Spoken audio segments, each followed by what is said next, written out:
This is just absolutely amazing.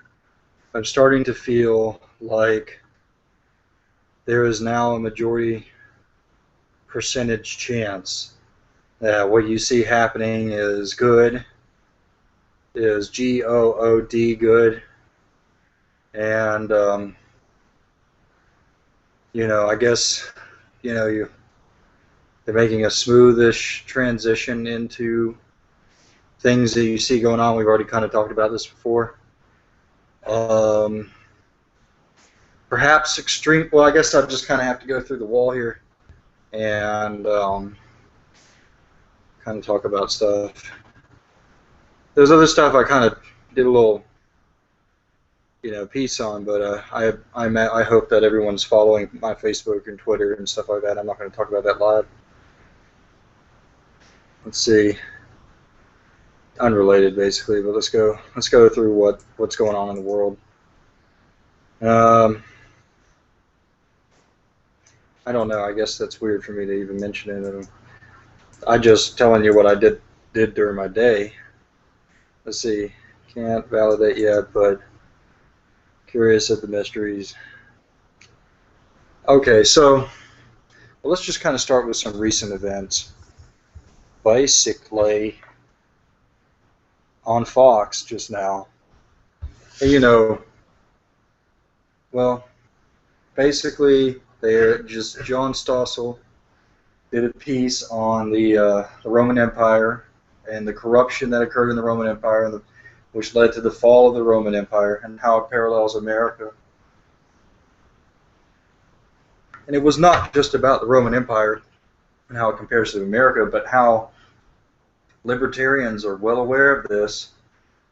And the libertarians, you need to understand that you would have never seen this, okay? You would have never seen this like a month ago. You would definitely not have seen this last year, especially not prior to Ron Paul's rise. And all before that, okay, literally last year to, shoot, I don't know how far back you can go and say this would have been impossible for you to watch on the mainstream media. But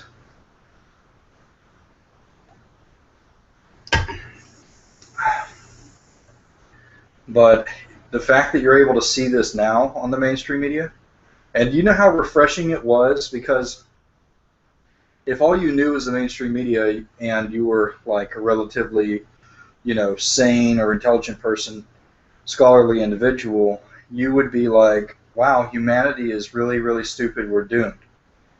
But then you're like, oh wait, what they're just showing you gives you a misperception of humanity, and actually humanity is capable of incredible feats, and what unfortunately the public is sort of being dumbed down in a weaponized way. And anyway, he goes through the piece and he talks about basically everything that's wrong. Do they ever talk about, conspiracies? No, but what he ends on, and this is really important, the note that he ends on, which may have just been the sort of attractive thing, like, but no, I don't know, I don't think it was. But anyway, the note he ends on was that they got so crazy, so centralized. You had this emperor naming a horse as a senator. His favorite horse became a senator. The same emperor actually. You had the same emperor holding, or no, you had another emperor who was holding orgies, or no, who was bringing boys and girls, the most beautiful of Rome, so that he could quote unquote defile them. You had another emperor who was holding orgies, and if a senator's wife didn't show up, he would have her executed, which is the same guy that did the name the horse the senator thing. And I will say that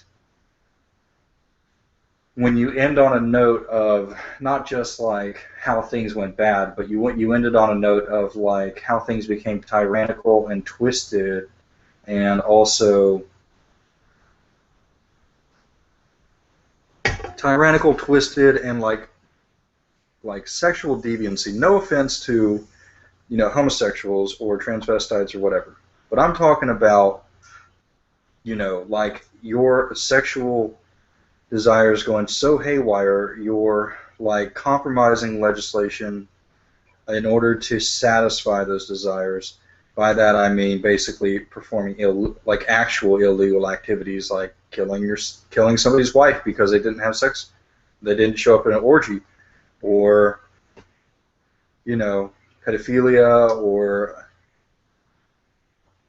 there is basically illegal ways to have sex. Anyway, that kind of boils into another subject, which is that women, I don't know if I've talked about this before, but I think, like, I don't think we've ever tried this, but I was talking about how the animal kingdom, when it comes to societies and complex social structures, the delegatory powers naturally and also the enforcement, the executive powers, are distributed to the females of the species. And I don't know, I know this stuff is like sci-fi-ish, right? But I think one day, I think if you just free up the market, men will be uninterested in matters of government. They would actually rather partake in the private sector. It's basically already kind of there inside of our minds, basically. So men would be restricted to the private sector, which they really wouldn't care, because once you free up the market of the private sector, everybody's going to be zipping around in flying cars and all kinds of fun stuff. So men are going to naturally inclinate towards wanting to operate in the private sector and be on their own and do all that stuff. Women, on the other hand, are basically built and naturally suited for the government. They're, they concern themselves with safety and their reputation. They're not easily compromised. They don't have the same out of control sex drives, which leads to erratic motivations for males. Basically, they are they're more inclined to be very pragmatic. They don't come up with neurotic tendencies of like, oh, I must be God. Women just don't tend to do those kind of things, and if they do, then other women sniff it out, and then they react negatively towards them. I think if you cut men out of the government, like you make it illegal basically for men to be in government, it will actually be a much better society. Women will handle the laws and handle the enforcement of those laws, and really the complexity of it is just a manufactured method of slavery. The laws and the enforcement of the laws should actually be quite simple. But anyway, everything else goes private sector, defense, possibly policing, infrastructure, all of that just goes private sector. Men doing the men things, men being worth their own merit and all of that, and then women will handle matters of government. If you guys agree or disagree, leave a comment. But and yeah, that does sound sci-fi, but I really feel like when people realize that the method by which corruption, I think, maybe it wasn't documented in Rome perhaps, but you can certainly see that there was sexual deviancy. But if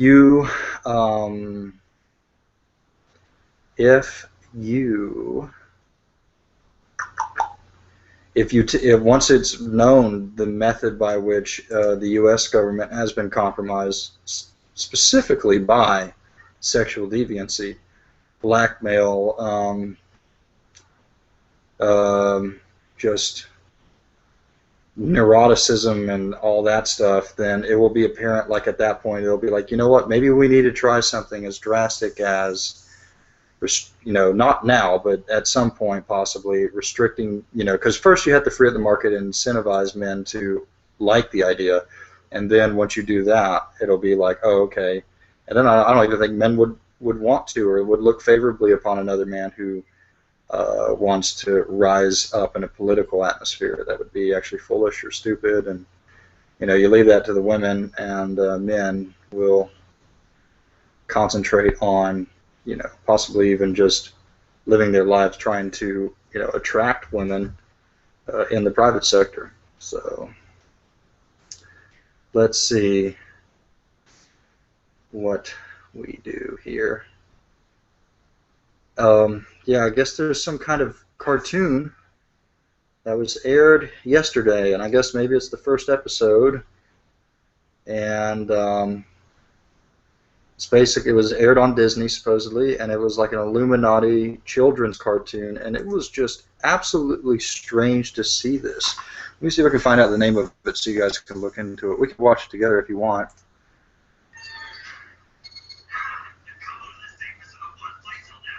Like this, I don't know. I guess I should turn it around, but it's just full blown. Like somebody who was very much into conspiracy theory created this cartoon and aired it, and it looks like it's going to be a series. Like there's going to be a number of them.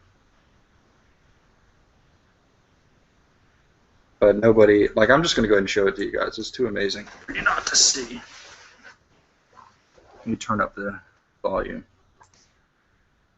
But the point of this is that it is indeed a subculture. It is indeed getting popular.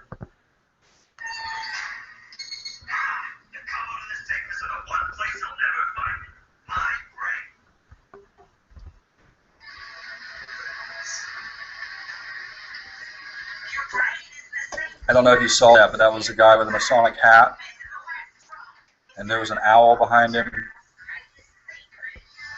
There's a, I guess whatever that is, an all-seeing eye. Disney Channel, he says. Gravity Falls is supposed to be like Bohemian Grove. They deal with things like Bigfoot.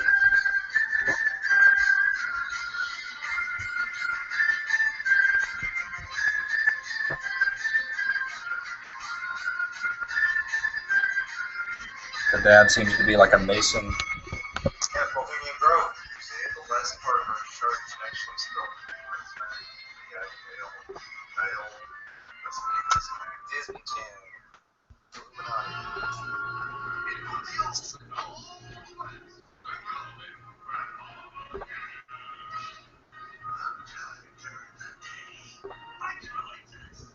He's got a Mason hat on.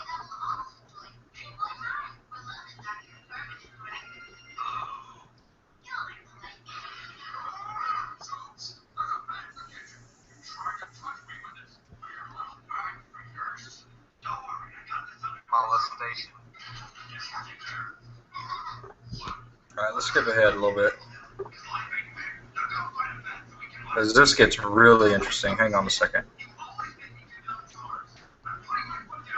This guy goes out here and conjures up something, and what's going on? What's happening here?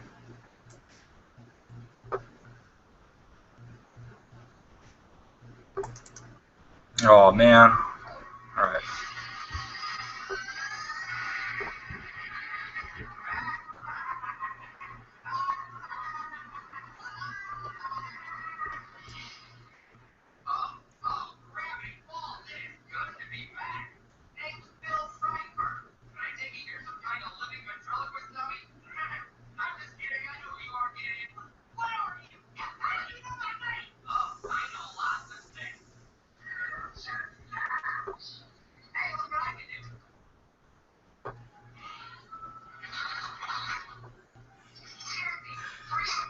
That is so weird.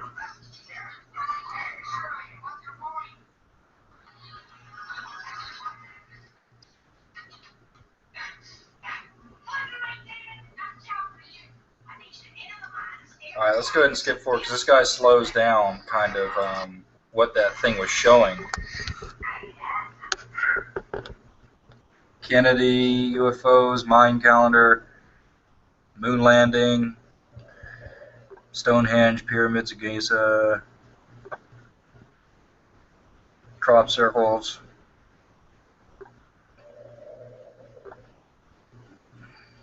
prison, You know what I mean? That is impressive to see that. And you know, the point is that people will be like, oh, you know, whatever.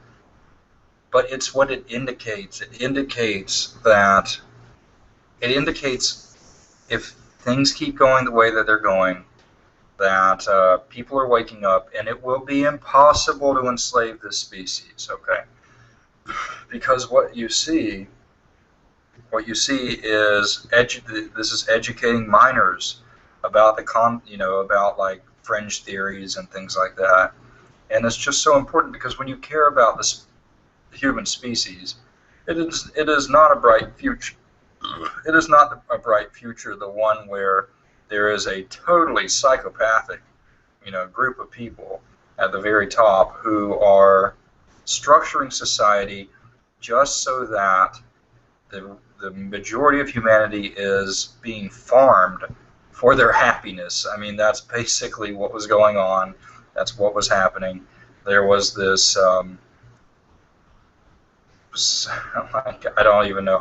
We really don't even know. But I mean, all we know is that they were quite psychopathic in what they were doing. And regardless, stuff like this is a sign that maybe it's going to end, or basically. I mean, this is just so important. So when people hear about this stuff, they're not going to act. They're not going to reject you. They're not going to look at other people like crazy when they hear about the stories. Anyway, I hope I made my point.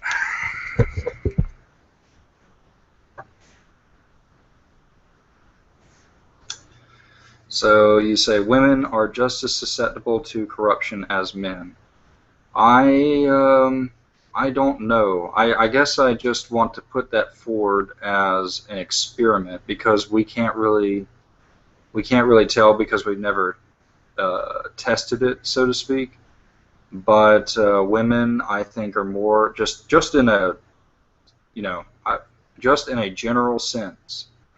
I think women are actually just in general less corruptible than men. I think that you can think of some very powerful and strong men, but when it really boils down to it, I think men are more succumbent to their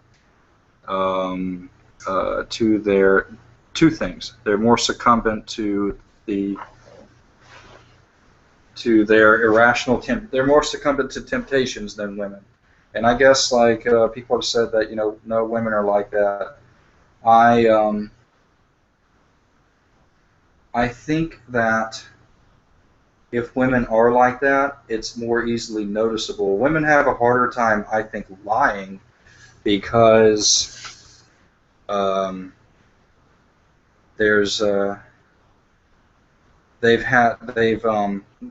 mind. I just there's a few things that make me feel like women are more prone to diplomacy. They don't like the idea of going to war. They're more inclined to reputation, like they're more inclined to want to maintain a very good reputation. When you cut men out of the picture, because see, the problem with it right now is when you introduce men into a social structure of women, it throws everything haywire because suddenly it's about which woman can manipulate this man for power, and that leads to things like women getting away with lies because other women know that woman's lying, but the man doesn't care because the man is just susceptible to poor behavior by the woman, so to speak, because he doesn't think he's not thinking rationally. Anyway, that's just even more of a reason to suspect. But men also fall prey to what I call neuroticism, which is like the man basically coming up with some sort of philosophy of the way things are and then structuring reality on those principles. So he's effectively changing and compromising laws in order to fulfill some sort of religious doctrine, fulfill some sort of or prove his theory correct and stuff like that. Women are not like that. They're actually much more practical.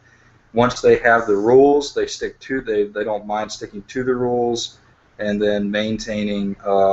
They're also more prone to like wanting to structure society to be safer in general. So men will be like, oh man, I got this really great nuclear engine. It's guaranteed not to malfunction and cause an explosion with a meltdown. And women are going to be like, no, you can't do it. And then the men will be like, please, please. And the woman will be like, no. But see, other men are going to be like, oh, what do you mean? What can we make a deal and get out of that? How can me and you work together to make that work so that we, rise above that and stuff like that. But women in general are more prone, I think, to not finding themselves having any stake in that sort of pursuit. And the thing that they're going to err on the side of wanting things to be safe rather than say dangerous, and yet, you know what I mean? So men stay in the private sector, women stay in the government.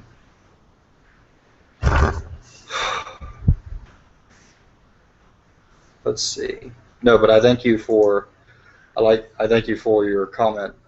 Women susceptible to corruption. But see, the thing is that women, I honestly believe, women like to complain and say, no, we have sex drives too and stuff like that. But I just honestly believe it's like, okay, you guys have sex drives, you guys have urges or whatever, but not even remotely comparable, I think, to males, because males will literally die to sexually satisfy themselves, and that just leads to men being very corrupt. Because what happens is, you start making your way into political office, then suddenly some conspirators get some hot girl to go sit down next to you at a bar while you're they tempt you into go into this bar. Hey, you know what? Let's talk about this deal. They get the guy. This is just an example. I mean, it's not that hard to think about how to corrupt somebody. They get the guy. He tells his wife, hey, sweetie, I'm sorry, I got this really great deal. I got to go. And he goes to the bar. And he's sitting down at the bar, and then they get some girl to go over there and sit down next to him, and kind of like making eye contact with him. And this is his wildest dreams kind of thing, and they just kind of play on it. I mean, there's just not that many men who are, because it really takes a form of philosophical or like suppression, or it takes something which is just totally outside of a man's nature to cause him to not respond to a sexual advance by a beautiful woman. And it's just, it's in our biology, basically, and it's not something that I'm willing to say, oh no, it's, that's wrong of me to not say that. It's very clear. It's very clear.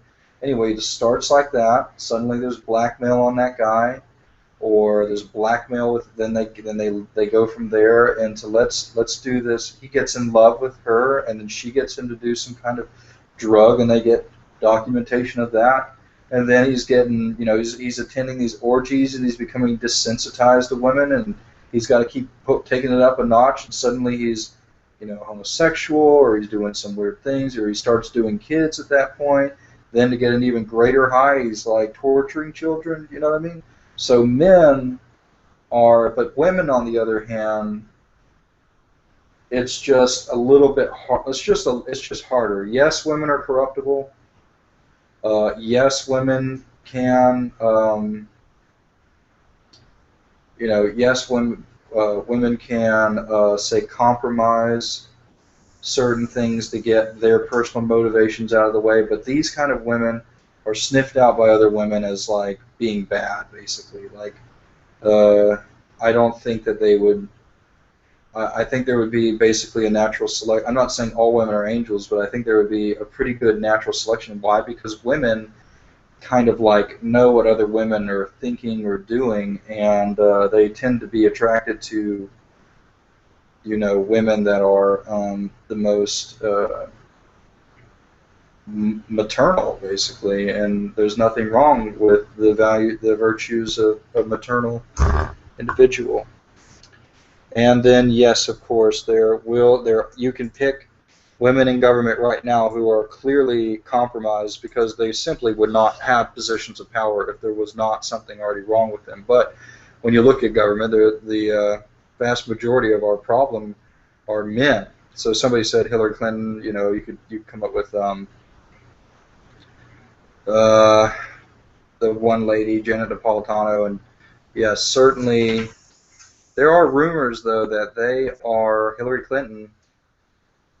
And these are rumors, but the rumor is that they're lesbians and they like torturing women. So, I mean, they're obviously, deviants.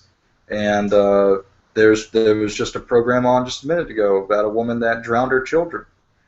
And that is the most unthinkable act a woman could possibly do. It's like so backwards to their nature. So are there evil women? Certainly, yes. But in general, men are, I think, less suited. Women are more suited. Men are easier to corrupt. Women are harder to corrupt. I know that right now that seems like a jarring thing, and I don't want to go too long on that subject. Let's see.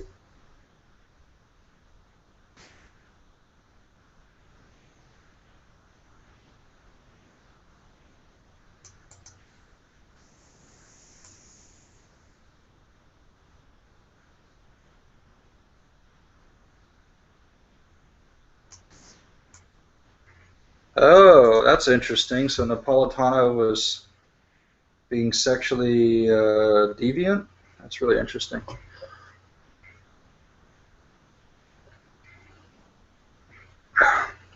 Right, I'm just talking about generalities here. It would basically be an experiment. It would be like, how do I say this? It would be like, they're also prone to racism. Look at the numbers of, say, black women on the news, assuming that they're not being like, well, I mean, just look at them in the crowds.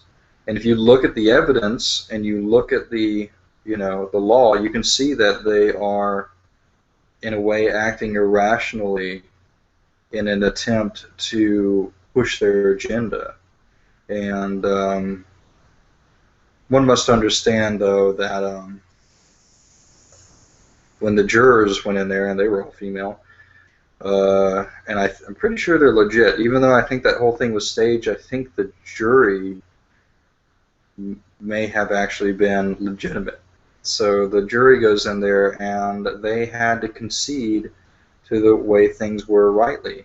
You might say women are like good in general at lying, but I don't think that they're good at lying amongst themselves, which is what would be important if men were restricted from the private sector. But the thing is that women, I don't want to spend too much time on this, but women, basically their whole personality, their whole behavior, their lives are based on the manipulation of men for their own survival and power, and they are very afraid. Like they're poor liars in the sense that they are afraid when they lie, because anything that they do wrong gets heavily negatively stimulated because they're weaker. So, they don't go at a red light, or they trip and they fall, or they do something wrong. So women are very much, they don't fall out of line, basically, because if they fall out of line, everybody gets off on attacking them. And so society puts a lot of pressure on them to do what's right. And when government basically says what is and what isn't right, women or the men, like, because men will just be like, haha, or come on and do something about it, or something like that, or they'll get themselves killed basically. But women, on the other hand, they get very embarrassed. They get a lot of negative stimulus for being wrong, and this is just speaking about generalities. Certainly, I'm talking about generalities. There are certainly exceptions, but anyway, let's go ahead and hop off this topic. All right, now let's see.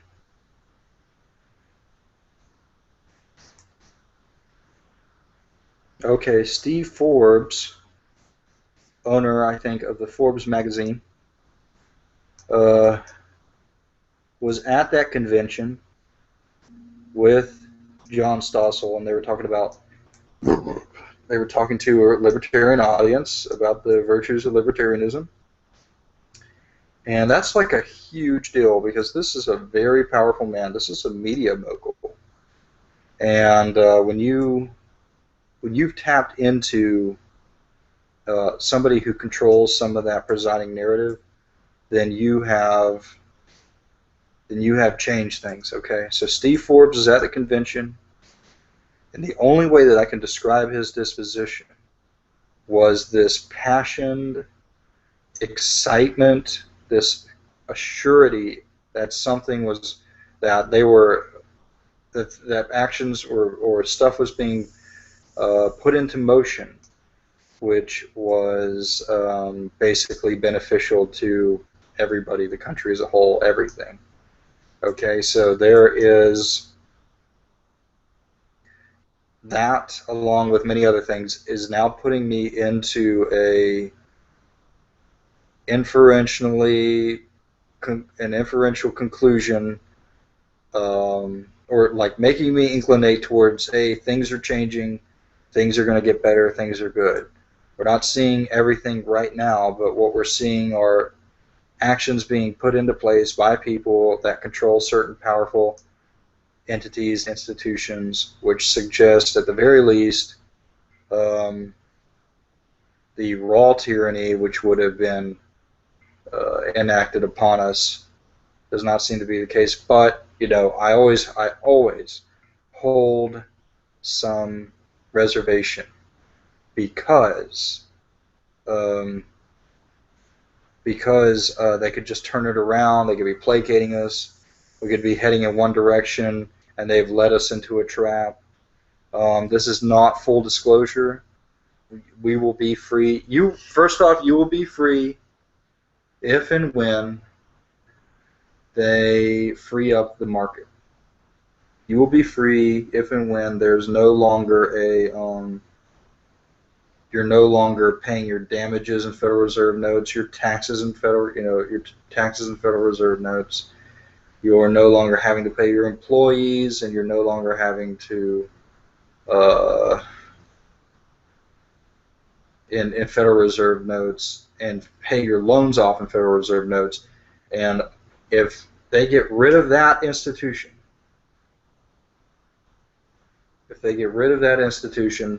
you will know freedom.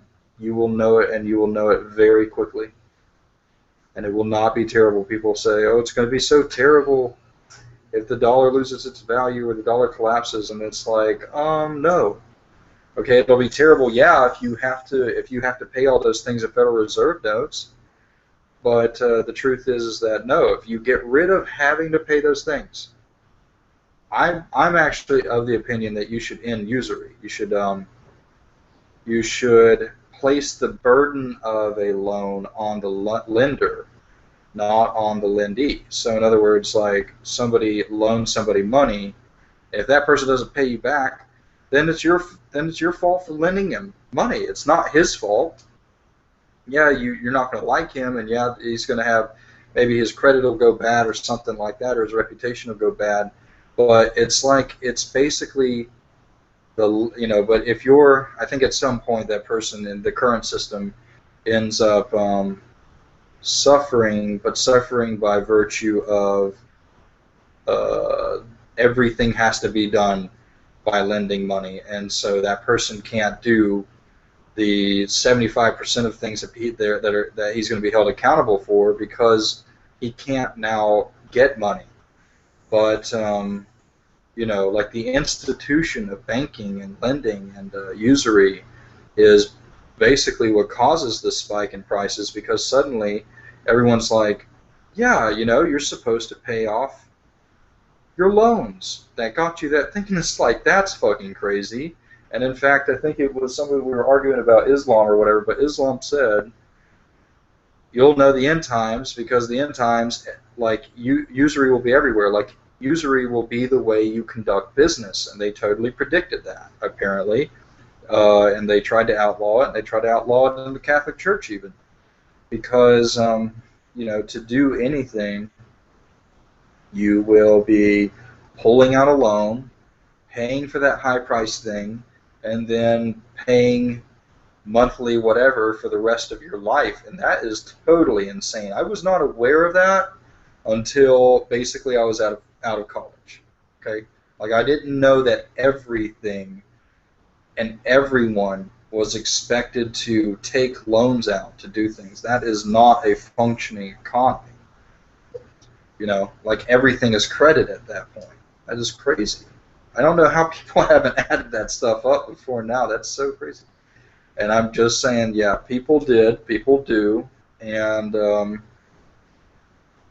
people did in the past. And I guess there's just been, so much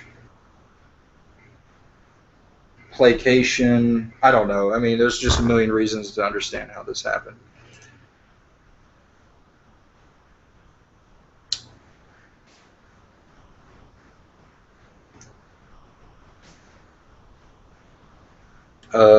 Killup says, I believe at the end there is no good or evil, just what people perceive as good and evil. I believe at the end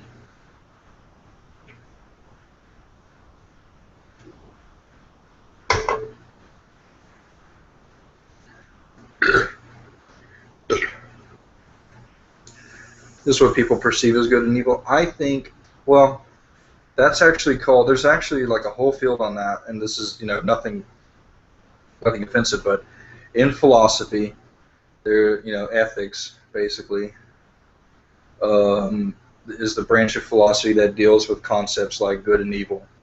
And what you're referring to there is moral relativism, which is the idea of, like, it's good with respect to me, or good with respect to my culture, or whatever. But there's another sense in which it's been proven that moral relativism, just by the logic alone, is essentially incorrect. I mean, it's a fallacious argument. In fact, it leads to contradictions. And how, I can't remember right now. I probably could if I sat there and talked about it, because it takes a lot of dialectics to go through it. I think it's something like, if it's good for you, but then it's good for, I don't remember. It's like, it's basically, if it fails to hold up under a logical analysis. So the other idea is moral nihilism, which is like, there is no such thing as good and evil. And that's kind of the problem that ethical philosophers have to combat. They have to say, no, there's this thing where behavior is good or it's bad, and we can all detect it, we can all argue about it, but it can't just be this moral nihilism. There has to be some way by which to judge behavior. And I think it was Hume, David Hume, who said that you cannot derive an ought from an is. So in other words, there was a problem where if you're just looking at things in the physical world, behaviors, whatever, biology, whatever, you can't derive something that you ought to do from something that the way things are. Like, you can't just look at the physical world and don't, everybody's going to get off and, oh, it has to be spiritual. And that's like, no, because that's not, you haven't quantified what you mean when you say spiritual. You can't just look at the physical world and derive, like, you can't split the brain open and be like, oh, goodness is this, or this hormone that, But Uh, I think in the near future we will open up the field of what I call systemics, or I'm not the only one that calls it systemics, but systemics, which is the idea that basically there are fundamental uh, properties of the universe that can be described as systems. And in fact, Aristotle had a theory of teleology, basically. Like, so his moral or ethical field was one of teleology. It's this thing's purpose to do that, to do this, or this thing's function is to do this, and it's morally good. In other words, it's good or proper behavior for this thing to function properly. If it's achieving its functions and it's doing something properly. And basically, he created this thing called virtue ethics. And then the idea of virtue ethics is that basically you can break human behavior into like organs, and the Catholic Church knows them today as the four cardinal virtues of courage. I don't know what the actual terms are, but it's something like courage, temperance. Uh, I can't remember what the other ones are, but I actually came up with my own to make them more modern because I was like, what is this? Because today it's not just whatever to be good or to be good or doing the right thing or doing your duty, but it's actually something else to be above and beyond that. And I think you can best describe that as being somebody who's like cool. If you're a cool person, and yes, cool includes like stuff like I think like I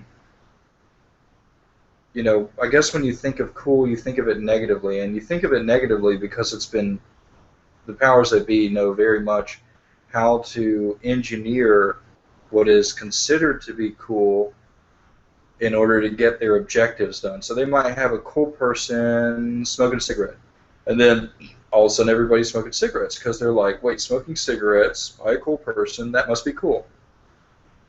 So that's what they call piggybacking an agenda onto things. But the truth is that you might go to somebody and that person might be the worst person in the world, but there's something about him which is cool, and what you're finding out is, oh, there are virtuous aspects here, even though he's doing the wrong thing. That's really important. A virtuous person may ultimately do the bad things because of some sort of imbalance or whatever.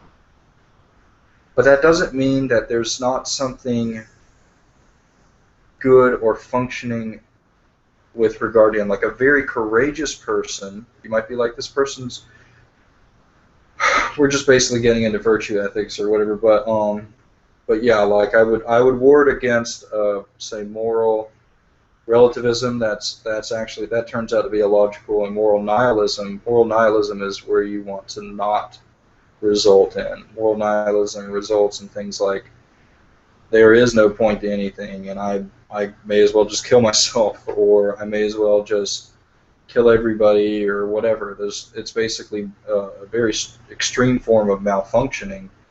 And then just look at that, malfunctioning. That makes sense. So whenever you think about things like function or achieving function or purpose, you're really just talking about teleology. You're talking about general religious concepts like the way of things, the way things are going. What's the reason for my life? Why? The concept of why rather than how. Why do I live? What's the meaning of life? Those are questions essentially of purpose, function, the future.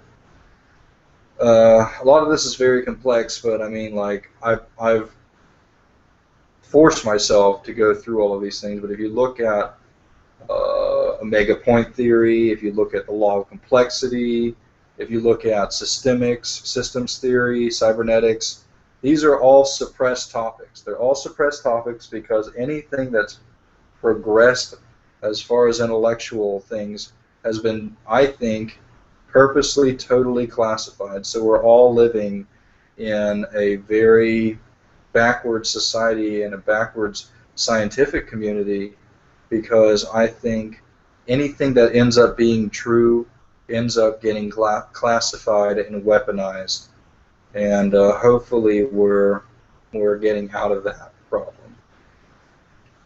Like, for instance, if they came across aliens, are they going to let you guys know about it? These crooked, psychopathic people, no, and that's what the UFO people contend.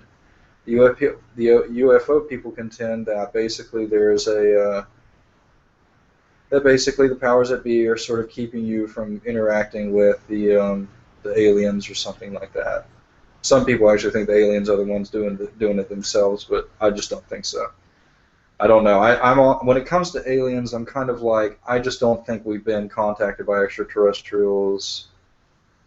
And if we have, then the powers that be have not picked it up, or like, I really feel like you actually have to, unless they took the time and resources to come over here physically, which isn't impossible. I mean, they may have done something like that.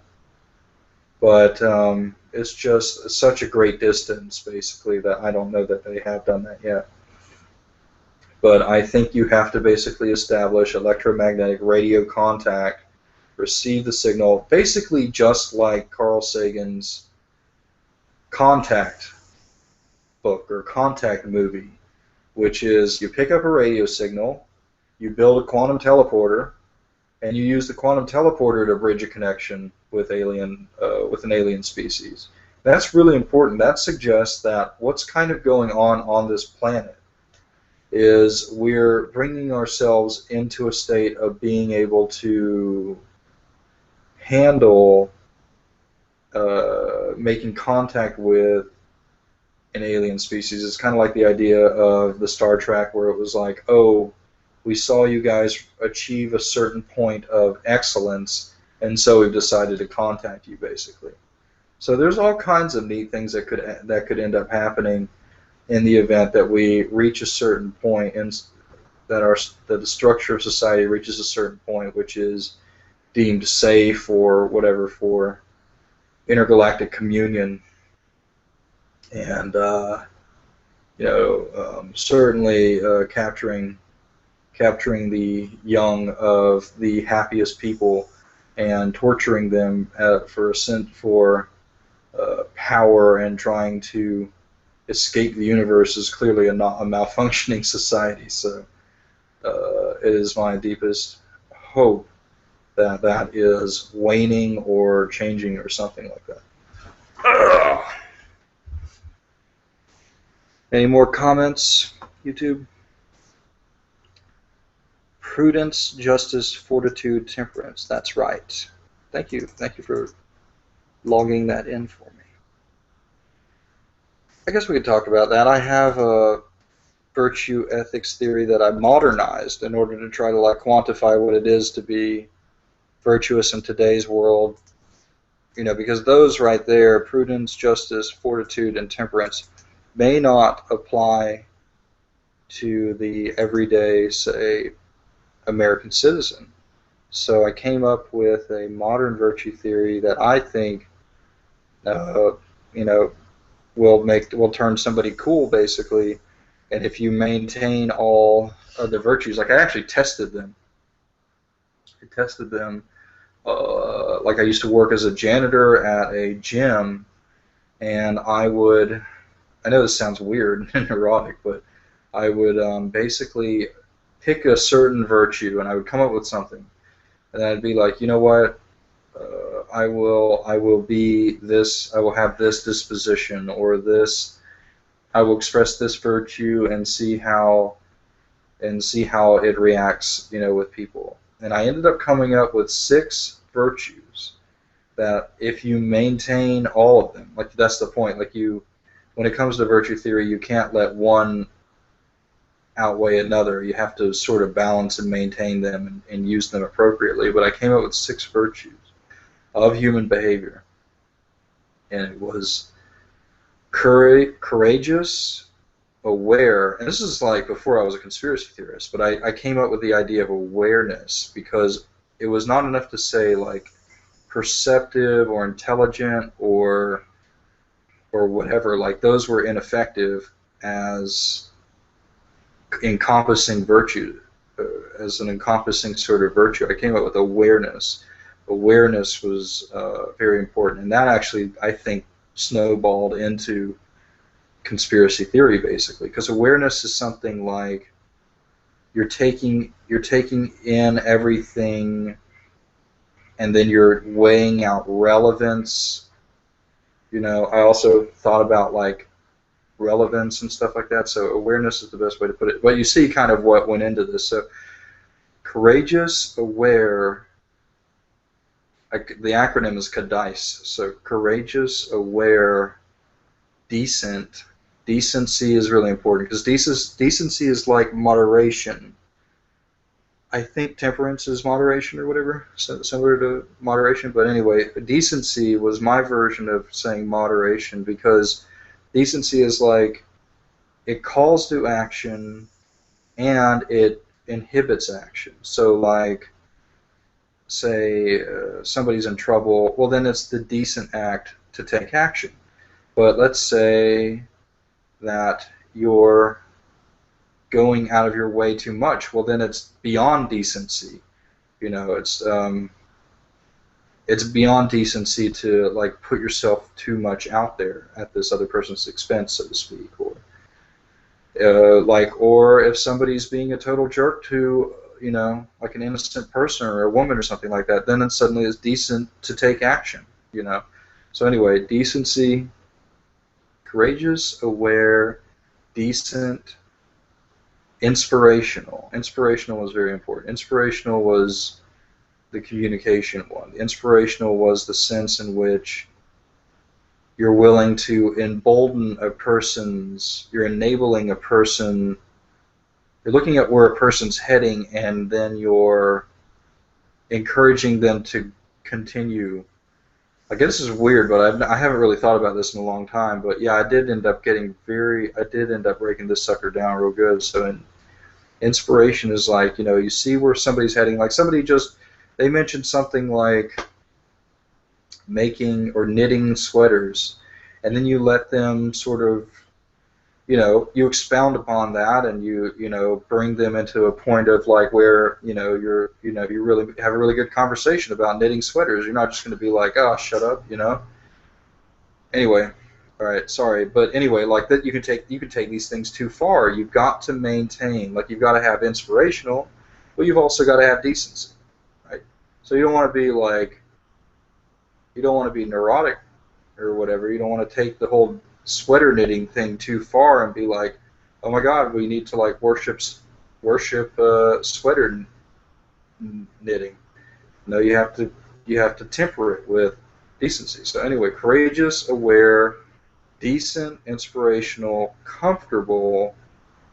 Comfortable is just like a virtue of like you allow people to encroach upon you. You allow like people feel like you're not going to like lash out at them. You're in a relaxed state. I suppose like the way that I'm laying on the couch right now is an expression of comfortableness. I don't think about these things. I think I did originally think about these things because it starts out as voluntary. It starts out as something voluntary action that you take, and then it becomes subconscious, and it becomes sort of muscle memory. It becomes like reactionary at that point. But anyway, I did implement these things in a sort of rehabilitative way because I had sort of fallen, or I had lost my. That was really interesting. Yeah, I kind of like lost my. Like I became very weird, and I know that everyone's like, "Oh, you're Thomas Brinkley. You're totally weird on your channel." If anyone knows me. And it's kind of like, no, not like that. That's actually normal in comparison to like what I had devolved into because of like anxiety and depression and stuff like that. And I had to like reconnect with what it was to be socially acceptable or normal, or like to not put people off. And I ended up having to break that down into, I used philosophy. I used it I use virtue ethics to sort of reconstruct my behavior in order to figure out what it was that enabled somebody to integrate with society or whatever. So anyway, courageous, aware, decent, inspirational, comfortable, and endurant. So endurant is very important. I guess it's right there, isn't it, with fortitude? But yeah, endurant is like, you know, you have the mettle to get the job done, basically. Um, endurant is the worst sort of thing could happen, or you're in a completely different setting, but it's still you. You're still the same guy. You didn't just immediately switch into this different person, so to speak, that everyone's like, I don't even know who this person is. You know, endurant is your capacity to stay in motion if you're in motion, and be, you know, and be immovable, essentially. Not necessarily.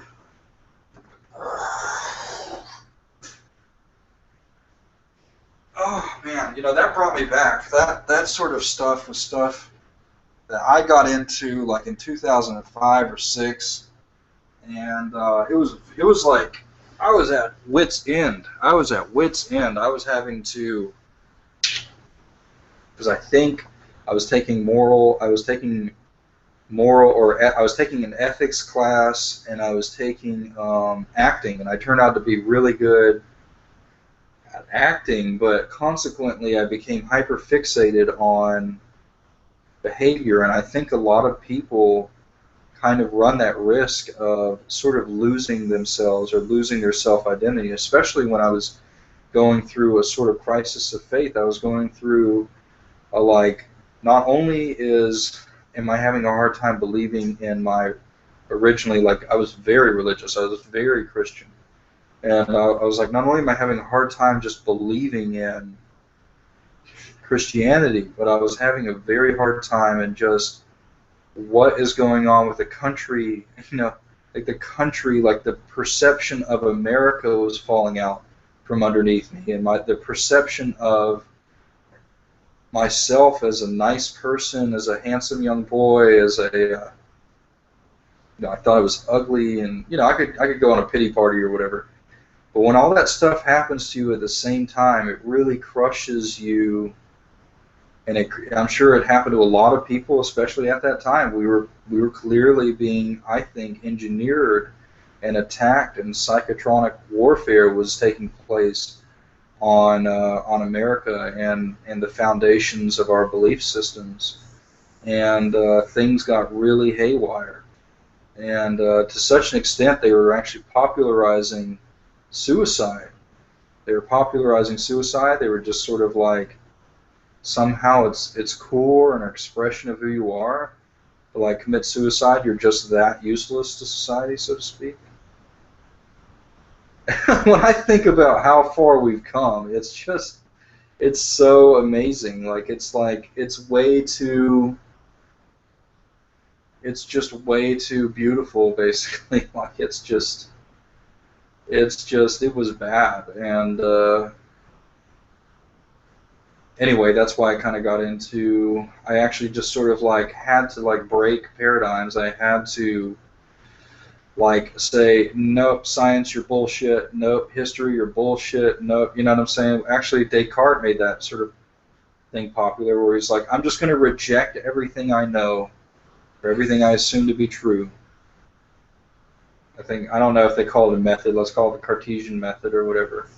And he's like, I'm going to reconstruct reality from nothing. Like, I'm going to reconstruct my belief system from nothing. And that's why you have that famous, I think, therefore I am. So he starts out with that. He's like, what can I believe? Well, I'm thinking, therefore I must exist. And he sort of builds off of that. And I think that people have contended with that now, but that basically was kind of what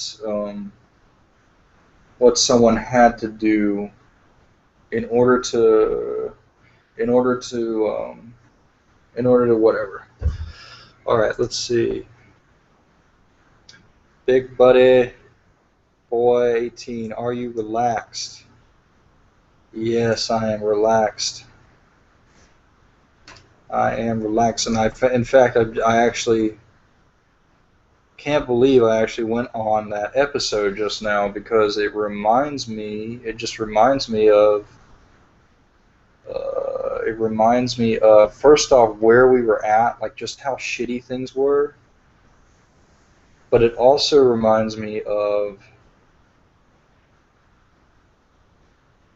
what is now currently in my subconscious, basically. It reminds me of stuff I spent a lot of time processing, but that now is in my subconscious and sort of dictates my behavior or whatever. All right, well, we're going to stop talking about that.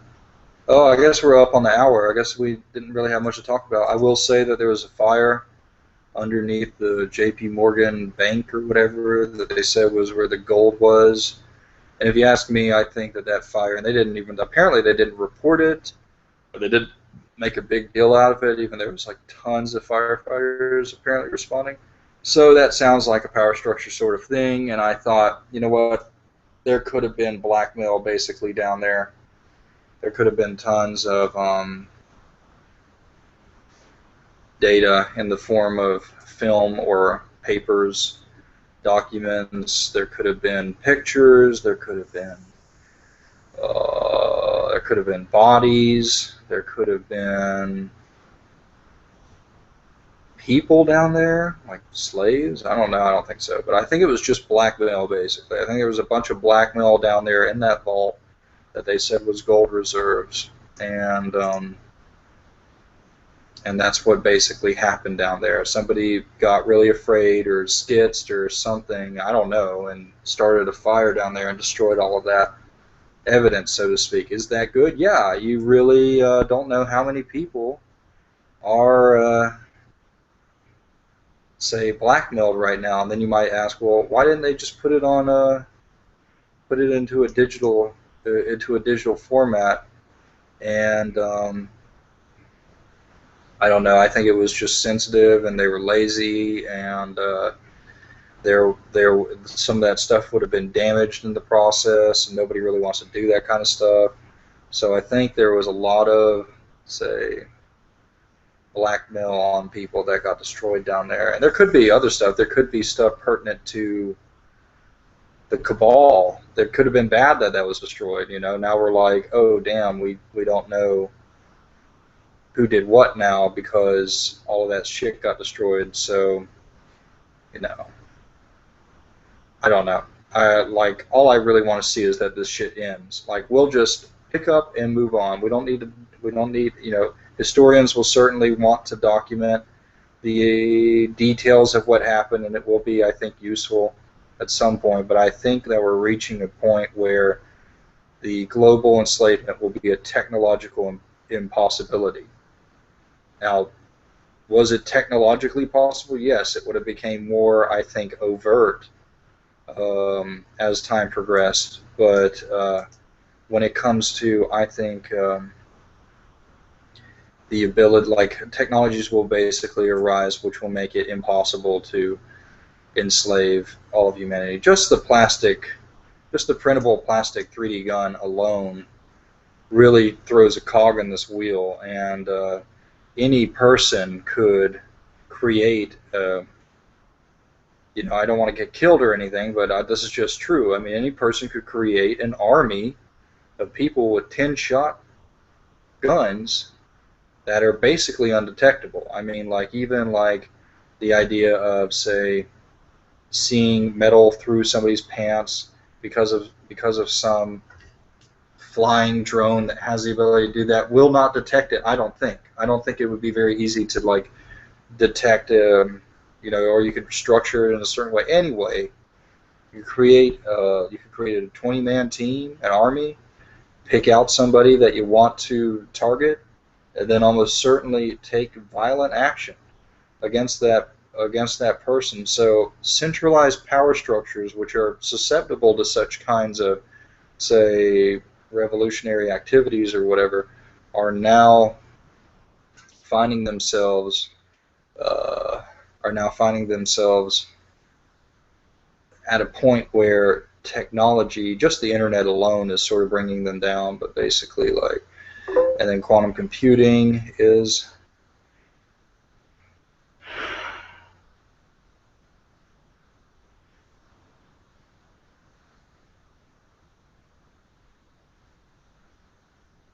thank you, Donnie. I guess you just commented on my, or you just sent me a message and I just read it. Thank you. Anyway, yeah, I'm up on the hour, and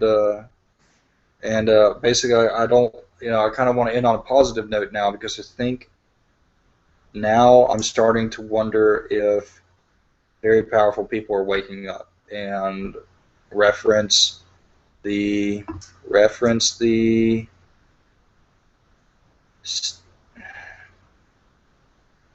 reference the appearance of Steve Forbes at the convention, apparently in Las Vegas. Look at his dispositions of sort of like excitement for the future, and the fact that he's in a room full of libertarians, and they're talking about the fall of the Roman Empire due to corruption, and specifically like the sort of strange sexual deviancy they ended up devolving into. So, very good night to everybody. Keep your guard up, though. Keep your guard up. We already know way too much is at stake here. All right. Oh, well, let me check your comments. Everybody's good. All right. Good night, everybody. See you.